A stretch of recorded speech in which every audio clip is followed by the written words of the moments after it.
Who says there's eternal sunshine for the spotless mind? Fools or geniuses? It really remains to be seen.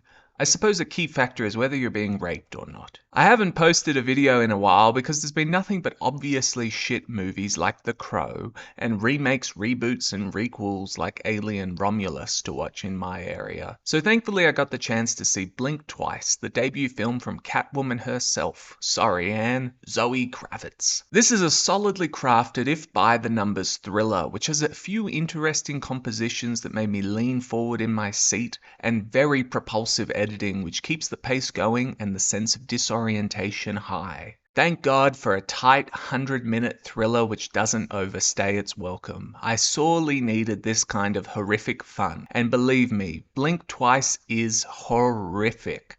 The evils committed in the story are hard to stomach and yet not especially graphic. Just the mere thought of it all is enough to make your skin crawl. Our story follows Frida, cocktail waitress and animal-themed nail entrepreneur who meets tech billionaire Slater King at a fundraiser. They hit it off against all odds, and Frida and her friend Jess are invited to his private island. The working-class girls are overawed by the lavish displays of wealth and spend their time with Slater and his friends drinking champagne, doing drugs, and making memories as they while away their days in a tropical paradise. One day, though, Frida awakes to find Jess has disappeared and no one else on the island remembers her. This causes her to investigate a mystery surrounding Slater's pleasure palace and stumbles down a terrifying rabbit hole. Now, I'm going to start with the biggest criticism of Blink Twice just to get it out of the way. You know, and I know, and everyone coming into this film knows who's who in the zoo.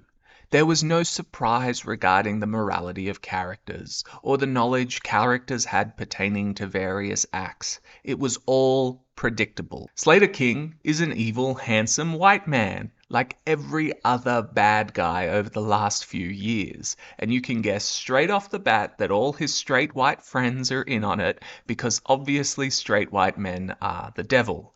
This predictability ruined the surprise because there was never any doubt or genuine mystery to make you wonder what's going on. This doesn't ruin the film though, but it does mean you're less engaged of the first and second act, because everything is obvious. On the plus side, Naomi Ackie is phenomenal and is quite rightly the MVP of the film.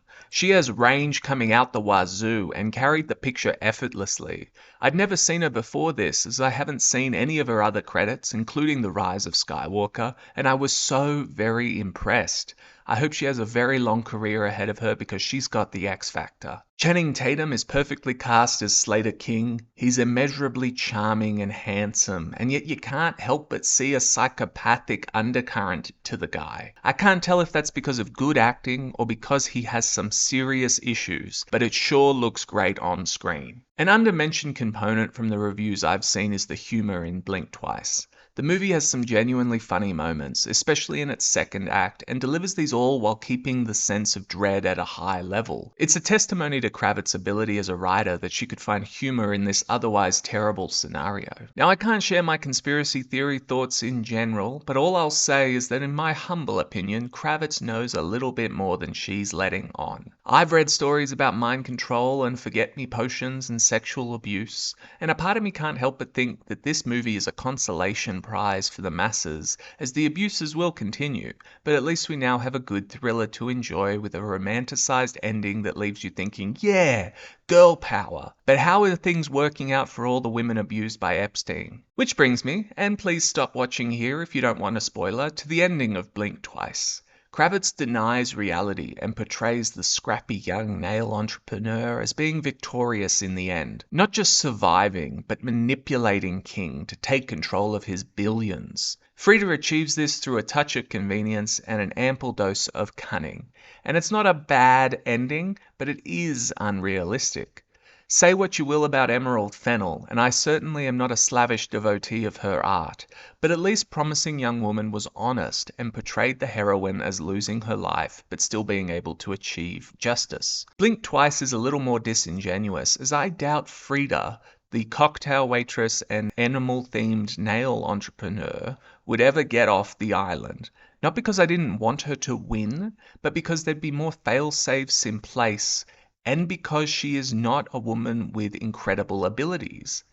If there's one thing I know about the wealthy, and I know a few genuinely rich people, it's that they become uber paranoid once they're on top, and I failed to see how King wouldn't have more guards on the island, if nothing else.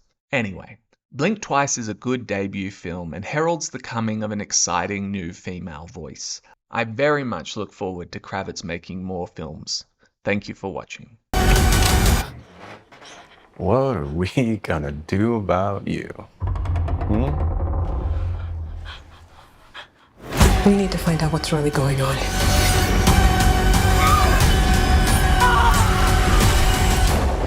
It's a really special place.